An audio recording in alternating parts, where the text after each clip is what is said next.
Hello students, हम लोगों ने रासायनिक अभिक्रिया के कुछ प्रकार देखे। इसके साथ साथ उष्माशोषी और उष्माउन्मोची या उष्मादायी और उष्माउन्मोची अभिक्रियाएं देखे। आज कुछ अलग प्रकार के रासायनिक अभिक्रिया देखेंगे। ठीक है, तो आज जो हम पढ़ने जा रहे हैं उसका नाम है रिडॉक्स अभिक्रिया। रिडॉक्स अभिक्रिया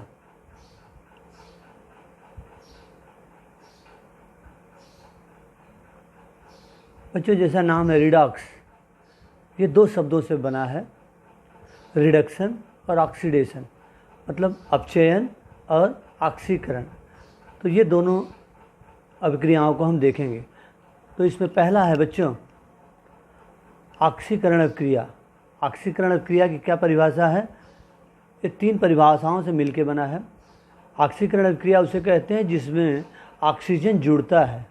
ऑक्सीजन क्या होता है बच्चों? ऑक्सीजन जुड़ता है। अथवा दूसरे परिभाषा के अनुसार यह वह प्रक्रिया है जिसमें हाइड्रोजन बाहर निकलती है। हाइड्रोजन बाहर निकलती है। तीसरा है वो है कि इस प्रक्रिया में इलेक्ट्रॉन त्यागा जाता है, इलेक्ट्रॉन लॉस होता है, इलेक्ट्रॉन को निकाला जाता है बाहर।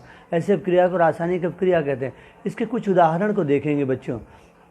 जैसे magnesium plus oxygen MgO। Magnesium के साथ यहाँ ऑक्सीजन नहीं था, ये जुड़ गया ऑक्सीजन, और उत्पाद में, प्रोडक्ट में दाहिनी तरफ, इस रिएक्शन के दाहिनी तरफ ऑक्सीजन जुड़ गया। तो बच्चों ऑक्सीजन का जुड़ना क्या हो गया? ऑक्सीकरण। दूसरा देखें, carbon plus carbon dioxide, carbon plus oxygen, और उत्पाद क्या होगा? Carbon dioxide. यहाँ भी अभिकारी पदार्थ में ऑक्सीजन नहीं था और रिएक्शन के बाद ये क्या हो गया बच्चों? Carbon dioxide. यहाँ ऑक्सीजन जुड़ गया। एक बार फिर ऑक्सीजन का जुड़ना क्या हो जाएगा? ऑक्सीकरण अभिक्रिया। ऑक्सीकरण अभिक्रिया। एक और रिएक्शन देखें, उदाहरण के लिए इथेन। इथेन मतलब इकहरा बंध। यहाँ से एक हाइड्रोजन निकल गया, यहाँ से एक हाइड्रोजन, तो यहाँ CH2 हो जाएगा। यहाँ भी क्या हो जाएगा? CH2।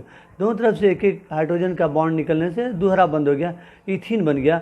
और दो हाइड्रोजन निकलने के बाद हाइड्रोजन गैस बाहर आ गई। तो हम जरा अपनी परिभाषा देखें तो हाइड्रोजन का बाहर निकलना क्या कहलाता है? ऑक्सीकरण। तो एक बार पुनः यह एक ऑक्सीकरण की अभिक्रिया हो जाएगी। कहते हैं अवकरण की अभिक्रिया। अवकरण की अभिक्रिया में क्या होता है कि ठीक ऑक्सीकरण के विपरीत अवकरण, या जिसे हम कह सकते हैं अपचयन अभिक्रिया या अवकरण अभिक्रिया, रिडक्शन। तो इसकी परिभाषा देखें।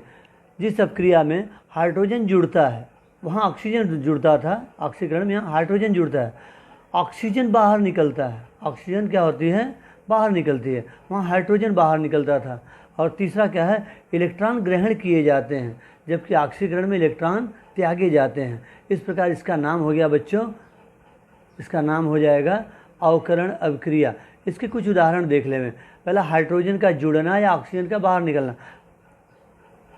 कार्बन को पर अगर हम गर्म हाइड्रोजन गैस डालें तो मीथेन गैस बन जाती है। क्या बन जाती है? मीथेन।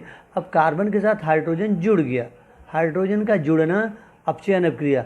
अब सिल्वर ऑक्साइड है, यह अपघटन अभिक्रिया होगी, ये दोनों अलग हो जाएंगे। इस प्रकार सिल्वर में से, चांदी में से ऑक्सीजन निकल गया बाहर, केवल चांदी बच गया। तो ऑक्सीजन का बाहर निकलना भी अवकरण अभिक्रिया है। ठीक है बच्चों, आगे चलते हैं।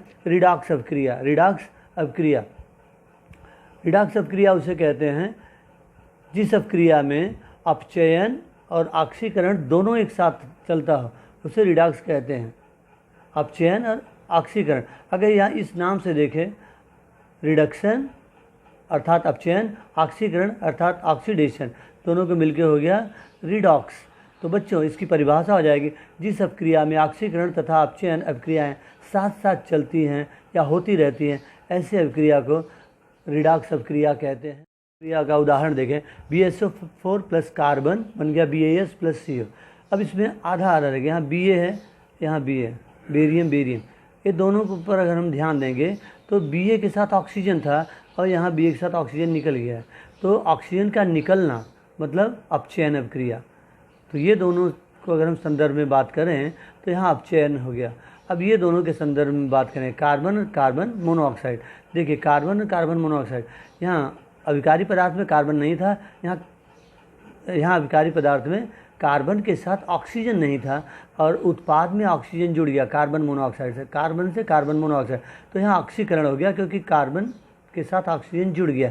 इस प्रकार अपचयन और ऑक्सीकरण दोनों साथ साथ चल रहे हैं। चलिए एक और उदाहरण देखते हैं बच्चों। Copper oxide plus magnesium is equal to copper plus magnesium oxide. बच्चों इसमें अगर इन दोनों के संदर्भ में बात करें, कॉपर ऑक्साइड और कॉपर के, तो आप पाएंगे कि यहाँ से यहाँ उत्पाद बनते समय यहाँ ऑक्सीजन हट गया। ऑक्सीजन का हटना क्या हो जाएगा? ऑक्सीकरण। अब इन दोनों के संदर्भ में बात करें, मैग्नीशियम और मैग्नीशियम ऑक्साइड, तो बच्चों मैग्नीशियम के साथ ऑक्सीजन नहीं था और जबकि उत्पाद में ऑक्सीजन आ गया तो ऑक्सीजन का जुड़ना ये हो जाएगा ऑक्सीकरण।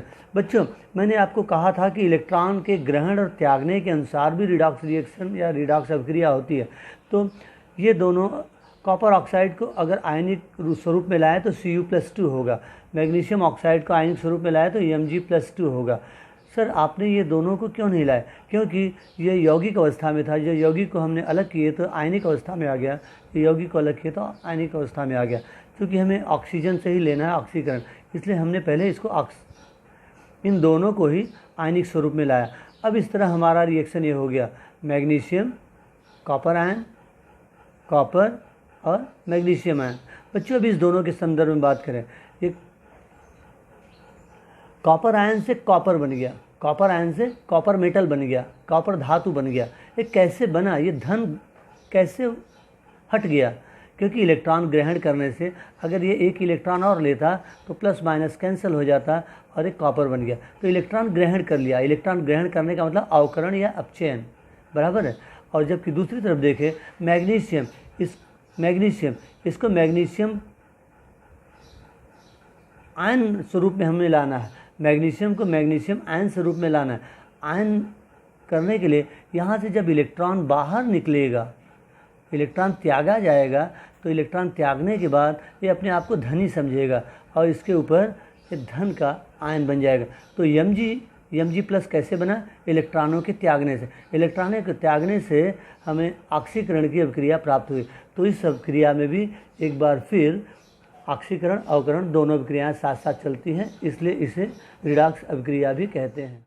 मेरे इस वीडियो को आप देखें, लाइक करें और मेरे चैनल को सब्सक्राइब करें, आइकन बेल दबाएं ताकि मेरे लेटेस्ट वीडियो आप तक पहुंच सके। और इसके बाद जो मैं होमवर्क देने वाला हूं उसको ज़रूर आप करके मुझे भेजिए और जो भी आपके डाउट्स हैं मुझे ज़रूर बताइए। I will really solve that thing. धन्यवाद। Thank you.